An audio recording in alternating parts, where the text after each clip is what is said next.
Yes, guys, you read the title. I am very, very close to quitting Arknights Endfield. In this video, I want to talk about a lot of things, but before you guys, well, any of you, try and say that I'm trying to spread hate on this game, no, I'm not. This is going to be my personal experience with this game and why I'm going to be probably quitting it because, yeah, it's ridiculous. I'm a firm believer of if you don't like something, you shouldn't play it. Simple as. Don't need to harp on about it.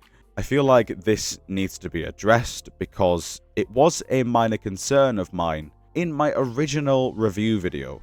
And yeah, let's get into it. So first off, before I start, going on a tirade about what's actually gone on with it, again, I want to list what I still like about the game. I like the character design still. Obviously, that's not going to change. I like the world. Again, I like just Wuthering's, the design in general. The factory system, while fresh, has become a slight bit stale. Obviously, I would expect that to evolve as the game evolves over time. So, again, I can't really say that it's good or bad. I think the companion stories are hit or miss. I think they're a bit long as well, not going to lie. And the fact that you have to do like 3 in this patch is kind of insane, really. It's weird because I feel like we get too much content, but then we're also getting enough in another way, but I'll explain it all. The first thing I wanted to talk about was, I think it's a huge problem in this game, and it's the pull economy. I have just tried to pull Yvonne, and I lost my 50-50 again. Then I think I got her on about 100. Now, the reason why I want to tie this in is because I have done a lot of exploration. I've done basically all the end games. I've done a lot of exploration. I've not obviously gotten everything, but I've definitely been, trying to focus on gathering currency for Yvonne's banner. So lo and behold, I still don't have enough. So I have to eat into my Origiometry reserves, which is like the paid currency that you can get from like stories and stuff like that. Which I feel like is actually a neat feature that you can get it without having to pay. But the main problem is that each pull in this game costs 500 premium currency or Ouroboros. 500, whereas in other games, more modern games, it's 160. Wuthering Waves, Genshin, Star Rail, they all have 160 per pull. And you'd assume Endfield would have adjusted their Ouroboros output to match sort of this rate. No, they haven't. It genuinely feels like you get tuppence from exploring. Genuine tuppence. And on top of that, the end games, get this, each cycle gives 1,200 Ouroboros.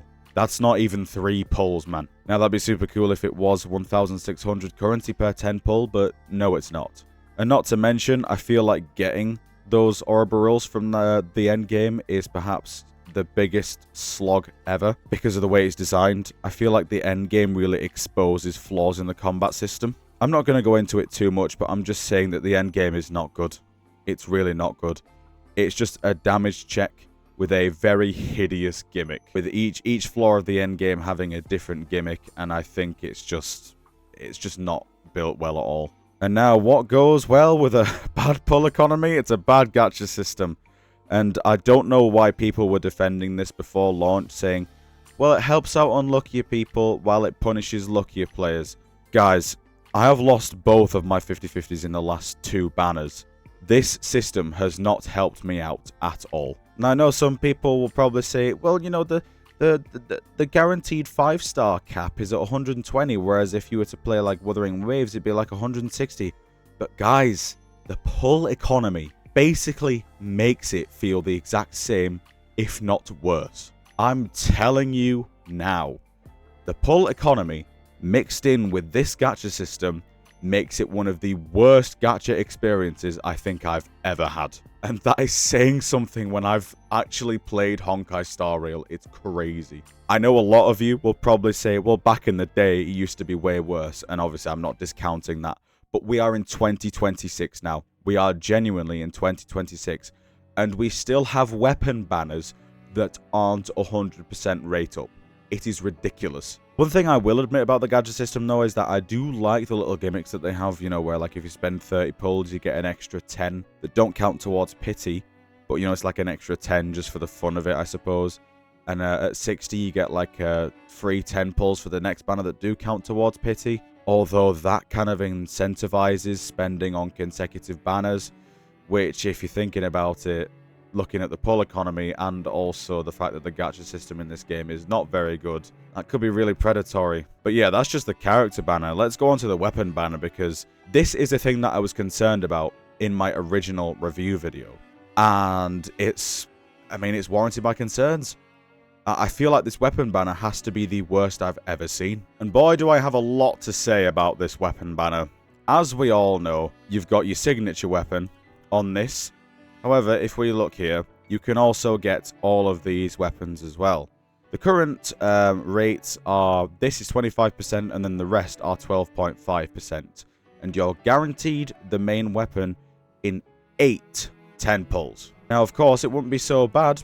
You know, this Arsenal ticket, you think it's good. You know, you're getting it from, pulling on characters. But no, I have always had my qualms about this banner. And it has been confirmed today, because the same happened with Gilberta, but I got lucky. I spent 100 pulls on Yvonne's banner, and I put in, I think, 50 pulls into this banner. I got this thing twice. Chivalric Virtues, I got it twice. Why should I be losing a weapon banner twice in a row, right? Why should we be losing weapon banners twice in a row in this day and age? Literally, you can lose, you can infinitely lose to these weapons and not get this one. You can be super unlucky and only get it on the guarantee on the 80 pulls. And another thing, you can only get Arsenal tickets by using Origiometry, which is a paid item. Or rather, you can get it from stories as well, but that's super time gated. And it's only the main story quest, I believe. And it's at a rate of 1 to 25. So I did a bit of the calculations. You require 80 Origiometry to get 1 10 pull of this.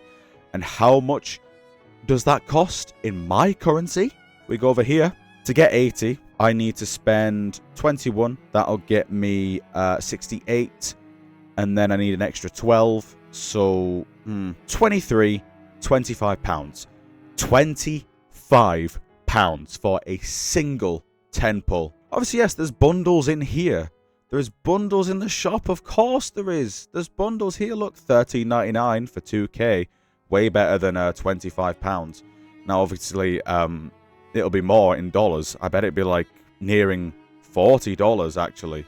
Unless, of course, this also costs $20.99, which is possible. I'm not too sure on that, though, because obviously I don't have anybody in America that plays this game. But my suspicions were confirmed when I basically did this. I put in 50 and then I used an 80 pull of Origiometry and put it into this.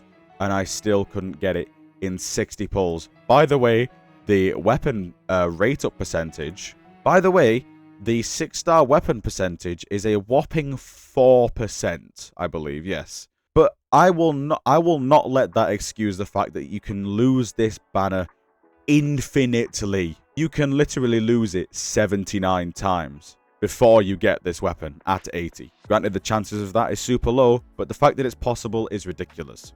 And you may be wondering, why am I complaining? Why am I complaining about the weapon banner? I've got Yvonne already, you know, why should I be mad? Sometimes you just have to accept the fact that you can't get their weapon. Oh no. Guess what, guys? We are in big 2026, and we are unable to get characters' signature weapons.